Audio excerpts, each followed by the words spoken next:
Narcos, House of Cards, Peaky Blinders ou encore Orange is the New Black. Vous connaissez, non?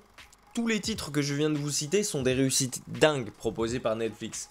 Et dans cette vidéo, je vais vous expliquer pourquoi leur petit frère, le dernier petit bijou signé du géant de la VOD qui s'appelle Living With Yourself, aura la même destinée.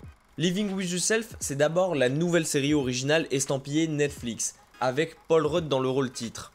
Paul Rudd, c'est avant tout un acteur que vous connaissez tous depuis son premier grand rôle au cinéma dans la peau d'Ant-Man, et ce grâce au Marvel Cinematic Universe, ce qui lui a permis d'être connu dans le monde entier.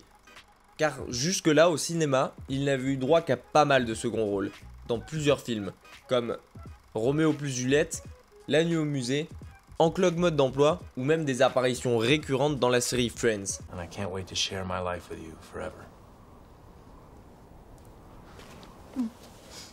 Oh, wait, I forgot. And, I love you. And you have nice eyes. Mais rien de bien concret. Du coup, c'est avec assez de logique que Netflix nous annonce en ce début d'année cette série qui va dans la continuité des rôles de Paul Rudd, entre comique et sérieux mis en avant par la science-fiction. Cette série compte donc 8 épisodes assez courts d'une vingtaine de minutes et le dernier durant un peu plus de 30 minutes et qui a fait une sortie peu remarquée sur Netflix. Mais d'abord, Living With Yourself, ça parle de quoi? Un homme emballé dans de la cellophane façon Altered Carbon se retrouve enterré en pleine forêt. Pourquoi? Ben, je vais vous l'expliquer, mais d'abord, posons un peu le contexte. Miles a perdu le goût de vivre. C'est un homme qui s'ennuie au quotidien et qui n'arrive plus à être créatif dans son boulot.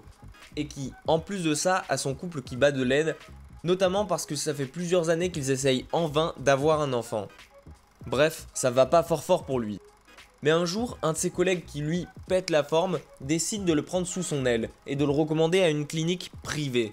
D'après lui, c'est un institut spécial qui s'occupe de retirer tout le négatif présent dans le corps et l'ADN de la personne et lui proposer une sorte de remise à neuf, en quelque sorte un nouveau départ dans la vie.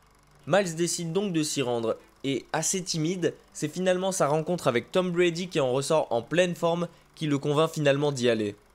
Le bâtiment est assez quelconque et vu de l'extérieur, aucun moyen d'imaginer qu'il s'agit d'une clinique.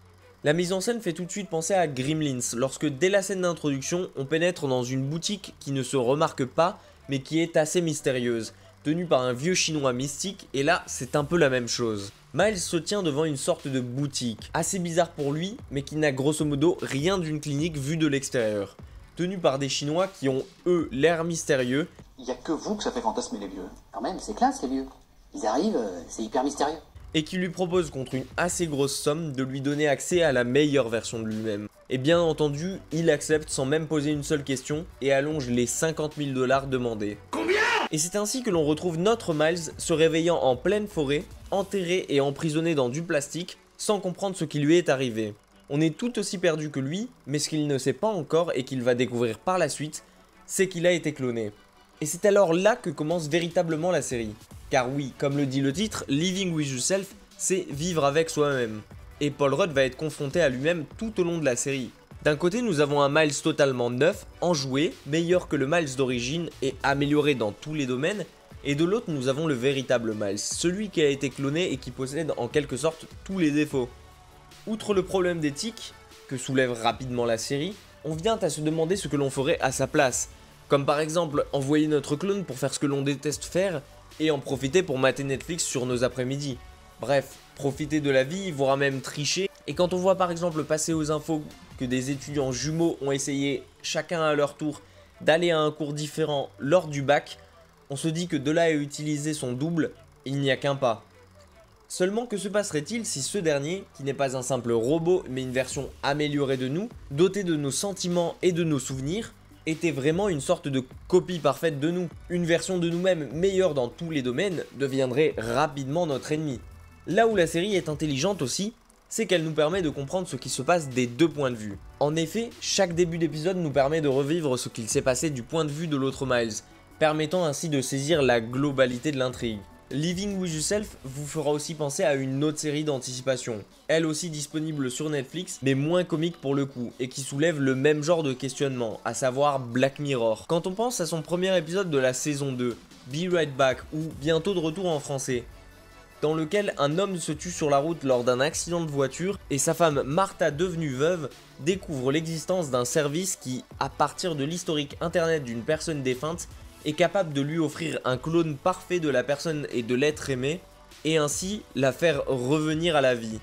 Je suis revenu à la vie. Cet épisode, qui est d'ailleurs un de mes préférés de la série, mettait déjà à l'époque en avant les dangers du clonage et soulevait un certain problème, à savoir si l'on clone une personne et que l'on se rapproche même du plus près de ce qu'elle était de son vivant, pourra-t-on vivre avec elle comme si de rien n'était, même si l'on sait que ce n'est plus la vraie? En progressant dans la série, Miles fait face à lui-même et va devoir se battre maintenant en plus contre une version parfaite de lui que tout le monde commence à préférer, tout le monde, même sa femme.